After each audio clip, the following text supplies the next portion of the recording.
Okay, luckily enough, if you find these items on the internet, you can take your micro USB cables and turn them into Apple cables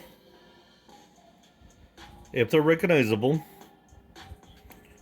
and you take your micro USB cables and turn them into Type-C cables.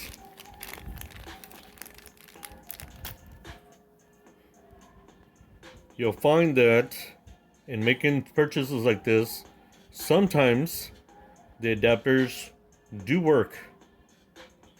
A lot of times you're just buying items that unfortunately you have to return. This is one of the times that believe it or not, I lucked out.